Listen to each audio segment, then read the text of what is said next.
Hi friends, நீங்கள் பார்த்துட்டு இருக்கிறது குட்டி ஸ்டோரி 2.2 சேனல். இன்றைக்கான கதை என்னன்னு பார்க்கலாமா? வாங்க கதைக்குள்ளே போகலாம். திண்ணையில் பாட்டி படுத்துட்டு இருந்தாங்க. அவங்க படுத்துட்டு இருந்த திண்ணையோட ஓரத்தில் அவங்க பேத்தி விளையாடிட்டு இருந்தா. திடீர்னு வானத்தில் மேகம் சூழ்ந்து மழை கொட்ட ஆரம்பிச்சிடுச்சு. பாட்டி பேத்திக்கிட்ட, அடியே எவ்வளோ தண்ணி வீணாக போகுது பாடுறி, அண்டாவை முற்றத்தில் கொண்டு வந்து வச்சு மழை தண்ணீரை நிரப்பிடியே ராசாத்தி அப்படின்னு சொன்னாங்க. போ பாட்டி அப்படின்னு சொல்லிட்டு மறுத்துட்டா அந்த பேத்தி. அடியே, அடுப்படியில் இருக்கிற பாத்திரத்தை அப்படியே கொண்டு வந்து முற்றத்தில் வைக்கிறது ஒரு பெரிய வேலையா உனக்கு? போய் அண்டாவை கொண்டு வந்து அப்படியே வை அப்படின்னு சொல்லிட்டு பாட்டி உத்தரவிட்டாங்க. வெறுப்பாக ஓடி போய் பாட்டி சொன்னதை செஞ்சுட்டு திரும்பி வந்தா பேத்தி. 1/2 மணி நேரம் மழை கொட்டிகிட்டு இருந்துச்சு. இந்நேரம் அண்டா நிரம்பியிருக்கும் அப்படின்னு சொல்லிட்டு பாட்டி கொஞ்சம் சந்தோஷத்தோட திண்ணையை விட்டு முற்றத்துக்கு எழுந்து போய் பார்த்தாங்க. பார்த்த உடனே பாட்டிக்கு ரொம்ப பகீர்னு ஆயிடுச்சு. அண்டாவில் ஒரு சொட்டு தண்ணி கூட இல்லை.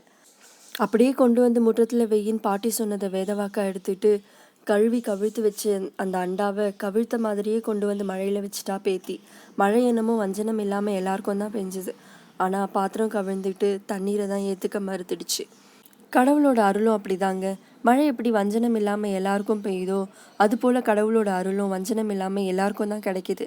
ஆனால் கவிழ்த்து வச்ச பாத்திரத்தில் மழை எப்படி ஏற்றுக்க மறுக்குதோ அதுபோல் யாரோட மனம் கவிழ்ந்துருக்கோ அவங்களும் கடவுளோட அருளை ஏற்றுக்க மறுத்துடுறாங்க.